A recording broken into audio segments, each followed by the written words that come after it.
Concernant Diass, vers l'urbanisation, les défis sont énormes. Les défis sont énormes parce que, de mon point de vue, Diass a accusé un retard énorme. Mais il est toujours possible de se rattraper parce que Diass dispose de ressources humaines compétentes et aussi de ressources vraiment suffisantes. Il suffit de réfléchir sur un plan de développement stratégique de Diass. Un plan stratégique, bien sûr, adossé au PSE, parce qu'on ne peut pas faire de la politique pour faire de la politique, et quand il faut toujours évoluer dans un cadre conformément à la politique du chef de l'État, parce que c'est comme ça que fonctionne le gouvernement sénégalais.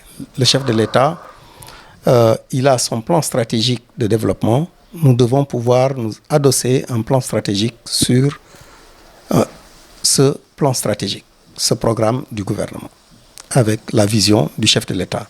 Et il y a beaucoup à faire qui intéresse Diass dans ce plan.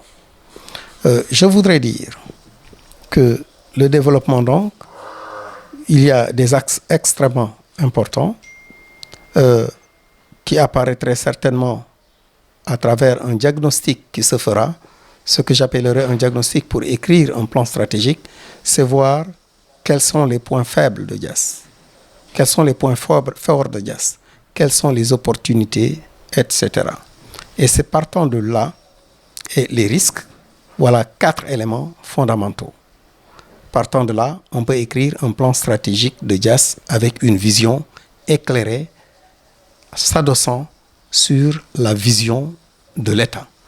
Et il y a beaucoup à faire. Et donc, il faudra organiser les villages. On ne peut pas continuer à implanter des quartiers comme on veut.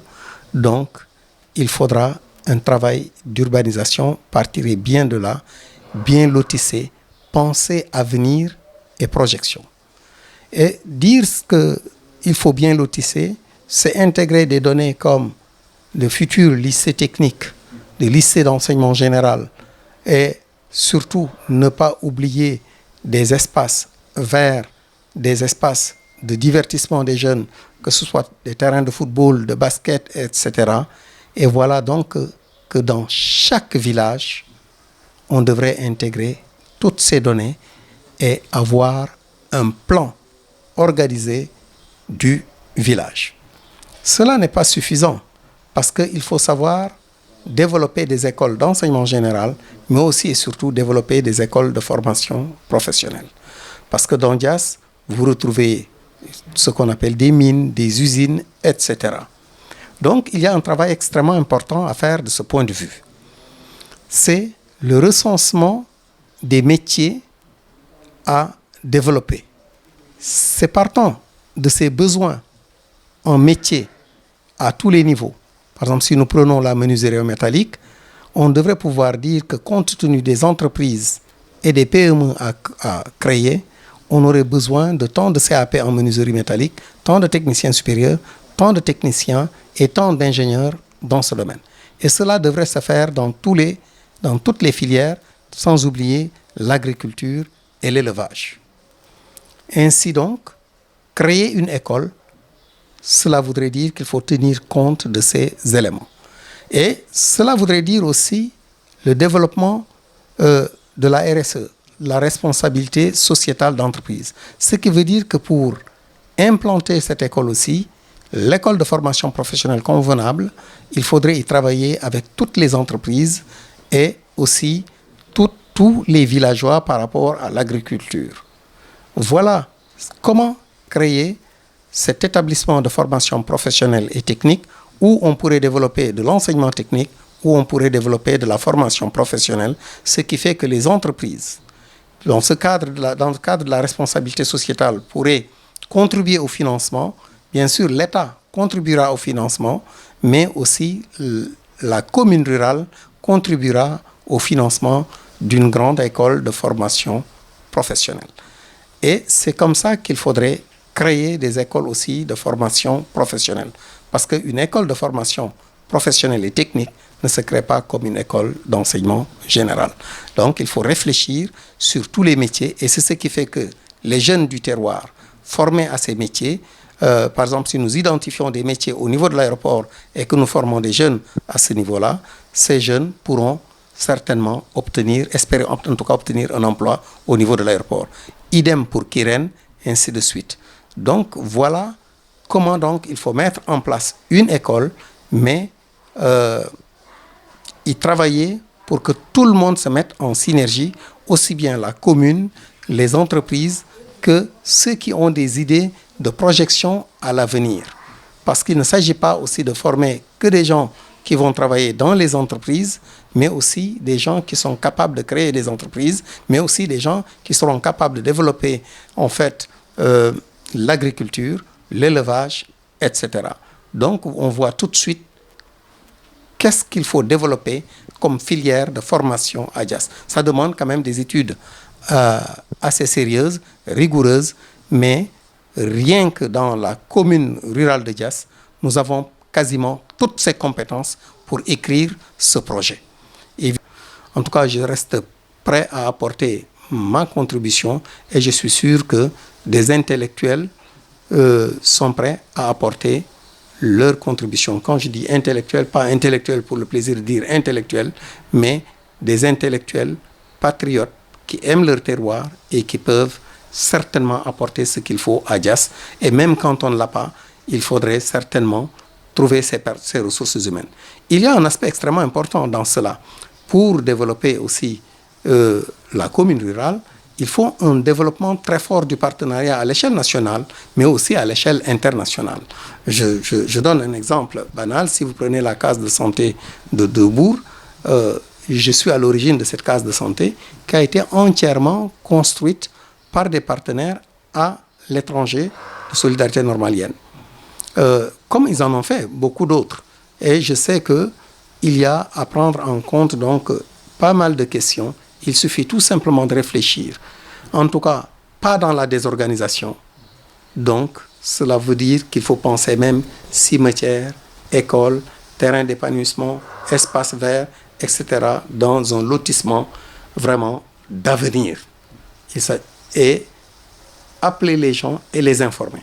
Nos jeunes aussi, en attendant que ces éléments-là, qu'on puisse les implanter parce que ça ne vient pas du coup, il faudrait qu'ils soient informés des opportunités de formation qui leur permettront de revenir dans le terroir, travailler à l'AIBD, travailler à Kirène, travailler dans les mines, etc. et même créer des PME, PMI. Parce qu'il y a pas que les entreprises, encore une fois, il faut avoir de la créativité et il faut former des gens à des métiers dans différents domaines autres que les entreprises, parce que, et même penser entreprise agricole. Voilà un peu, globalement, le défi de l'urbanisation. C'est d'abord un bon lotissement de chaque village de la commune. Un plan stratégique qui prend en compte les aspirations comparativement aux données existantes, mais aux projections. Quand je dis les données existantes, c'est toutes les entreprises qui existent. Il faudrait qu'on pense à former des gens qui pourront travailler dans ces entreprises. Sinon, on n'occupera jamais une place importante. C'est quand on a les jeunes formés, diplômés, certifiés, etc., dans les différents domaines, qu'on pourrait se rapprocher des entreprises, dire que, attention, au lieu d'aller chercher ailleurs, nous avons les jeunes qui sont capables de faire ce travail. Sinon, on n'occupera que vraiment des métiers et des places de rang malheureusement pas intéressants.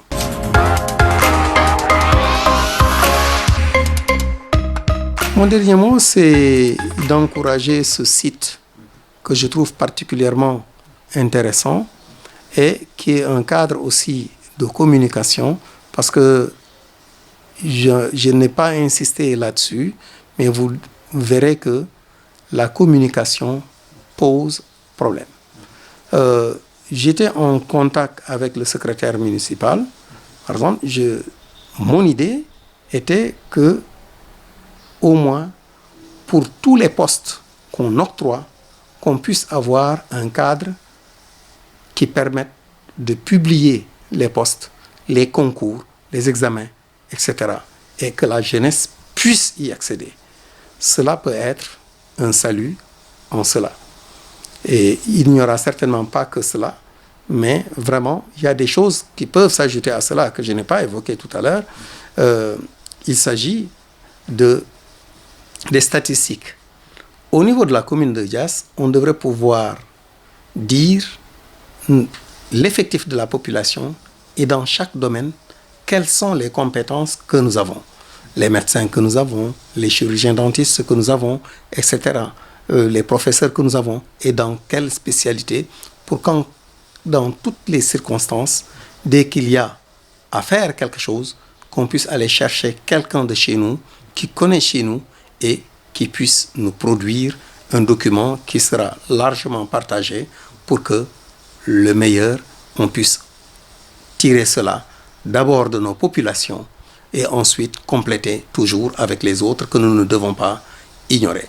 Aujourd'hui, si vous demandez à un jeune de Diass quels sont les métiers qu'il voudrait faire, il risque de vous proposer des choses parce qu'il a entendu une bonne sonorisation, commerce international, et quand il faudra faire les études, certainement avec brio il va les faire, il va obtenir son diplôme, mais il aura des difficultés à s'insérer dans le tissu. Et c'est donc aussi le manque de conseils. Et nous avons quand même des psychologues conseillers d'orientation scolaire et professionnelle qui peuvent y travailler avec une bonne trentaine de professeurs d'enseignement technique qui sont dans la commune rurale de Diass, pas loin en tout cas d'une trentaine. Et certainement, il faut vraiment développer des synergies avec beaucoup de communication et respecter l'institution qu'est la commune rurale. Voilà, en tout cas, j'encouragerai bien ce site, j'encouragerai la commune rurale à l'écriture d'un plan stratégique de développement qui certainement sera largement partagé. J'encouragerai la commune vraiment au développement et à la mise en œuvre correcte de la RSE, de la responsabilité sociétale d'entreprise, et j'encouragerai aussi la commune à développer un partenariat national et international. Voilà les quelques mots, et à travers même ce site, des ébauches de ce travail peuvent être faites certainement, et sans oublier toujours la commune rurale. Je vous remercie.